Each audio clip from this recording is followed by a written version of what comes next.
కృష్ణా జిల్లా పామర్రు పోలీసులపై అవినీతి ఆరోపణలు వెలుగులోకి వచ్చాయి. సిఐ, ఎస్ఐ లంచం అడుగుతున్నారని ఓ బాధితుడు ఆధారాలతో సహా మీడియా ముందుకొచ్చాడు. ఓ హత్య కేసులో సాక్షిగా ఉన్న కొలుసు అయ్యప్పను లంచం ఇవ్వకపోతే నిందితుడిగా చేరుస్తామని ఎస్ఐ, సిఐ బెదిరిస్తున్నారని బాధితుడు ఆరోపిస్తున్నాడు. ఆడియో రికార్డులతో జిల్లా ఎస్పీకి ఫిర్యాదు చేశాడు. పోలీసుల వేధింపులపై బాధితుడు కోర్టును ఆశ్రయించాడు. బాధితుడి తరపు న్యాయవాది ఆధారాలను పోలీసులకు సమర్పించారు. అయ్యప్ప దొంగతనం చేశాడని పోలీసులు వాదిస్తుండగా 3 నెలలైనా కేసు ఎందుకు కట్టలేదని న్యాయమూర్తి ప్రశ్నించారు.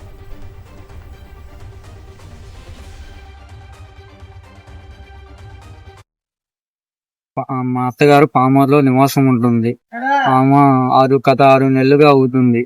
ఆ లాయన్కి తెలిసి గుప్తంగానే తల మీద రాడ్డు పెట్టి కుట్టి చంపేశాడు. పోలీసు వాళ్ళు ముద్దాయి కింద నన్ను సాక్షి కింద పెట్టారు.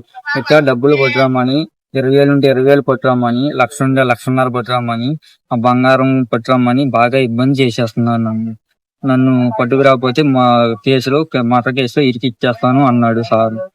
అది గోపీకృష్ణ. బంగారం నివాసం ఉండడానికి పెట్టుకున్నది. ఆ బంగారానికి నాకు ఎటువంటి సంబంధం లేదు. ఆ బంగారం ఇచ్చి రాకపోతే కానిస్టేబుల్, ఎస్ఐ గాని ఆ బంగారం ఇడిచి రాకపోతే ముద్దాయి కింద నన్ను జైల్లో పెడతానన్నారు. అట్లానే టార్చర్ పెట్టారు, కొట్టారు. సిఏ కూడా నన్ను కొట్టాడు, డబ్బు చేసుకున్నాడు. 1,50,000 పట్టుకురా, లేకపోతే బంగారం విడిపించి రావాల్సిందే, లేకపోతే నేను ముద్దాయి కింద నేను దోషేస్తాను అని ఎస్ఐ గారు గట్టిగా బెదిరించాను. ఆల్రెడీ చెయ్యి కూడా చేసుకున్నారు 2 మాటలు. నన్ను అంత డబ్బులు లేవు సార్.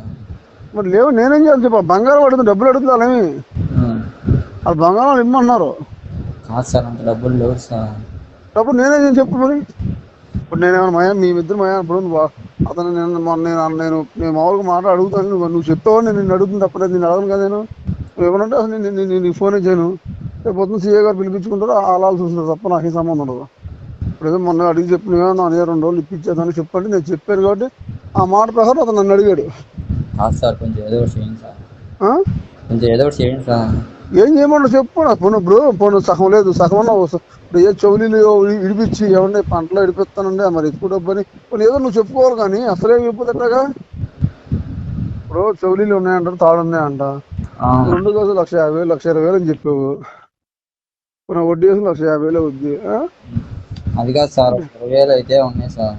అమ్మా, ఒక 20,000 అయితే ఉన్నాయి సార్. 20,000 ఎటు వస్తా చెప్పు. దేనికైనా ఉపయోగపడతాయా?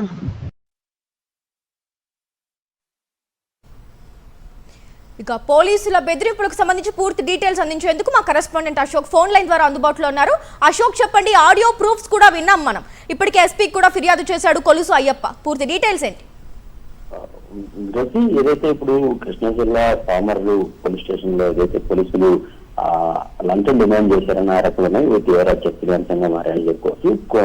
3 నెలల క్రితం ఒక హత్య జరిగింది. ఆ హత్యకు సంబంధించి కొలుసు అయ్యప్ప అనే వ్యక్తిని సాక్షిగా పోలీసులు పేర్కొన్నారు. ఈ క్రమంలోనే అప్పటి నుంచి కూడా అతని వద్ద నుంచి కూడా లంచం కోసం దాదాపుగా 1,50,000 ఇవ్వాలంటూ కూడా పామర్కి సంబంధించిన ఎస్ఐ, సిఐ కావచ్చు, మిగిలిన పోలీసు సిబ్బంది కూడా అతన్ని డిమాండ్ చేస్తున్నారని బాధితులు చెప్తున్న కథనం ప్రకారం మనకు తెలుస్తుంది. ప్రధానంగా ఈ కేసుకు సంబంధించి ఎవరైతే హతురాలు చనిపోయిన మహిళ ఎవరైతే ఉందో ఆమె ఒక కొంత బంగారాన్ని వేరే చోట తాకట్టు పెట్టింది. అయితే ఆ బంగారానికి సంబంధించిన తాకట్టు విడిపించాలో అదే సమయంలో ఈ కేసుకు సంబంధించి 1,50,000 తనకి ఇవ్వాలి. ఇవ్వకపోతే కనుక ఖచ్చితంగా ఈ కేసులో తనను నిందితుడిగా ఇరికిస్తామంటూ కూడా పోలీసులు తనను బెదిరిస్తున్నారని అయ్యప్ప చెప్తున్నాడు.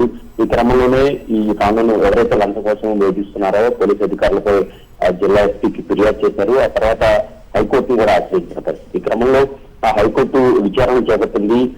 ఈ పోలీసులు అలాగే అయ్యప్పకు సంబంధించిన మధ్య జరిగిన సంభాషణ ఏదైతే ఉందో పోల్కాన్ రికార్డులను కూడా కోర్టు ముందు అయ్యప్ప తరఫున న్యాయవాది సమర్పించారు. దీంతో న్యాయమూర్తి పోలీసులను కూడా ప్రశ్నించారు. ఎందుకు ఇతను వేధిస్తున్నారంటే అతను చోరీ కేసుకు సంబంధించి ఒక ఏదైతే దొంగతనం చేశారని ఆరోపణ చేశారు. అయితే దానికి సంబంధించి ఎందుకు కేసు నమోదు చేయలేదని కూడా న్యాయమూర్తి పోలీసులను ప్రశ్నించిన పరిస్థితి. సో ఓవరాల్ గా చూస్తే కనుక ఒక కేసుకు సంబంధించిన సాక్షిని నిందితులుగా చేరుస్తానంటూ కూడా ఈ తరహా బెదిరింపులకు పాల్పడ్డ లంచం డిమాండ్ చేయడం ఇప్పుడు తీవ్ర చర్చనీయాంశంగా మారింది. Thank you Ashok.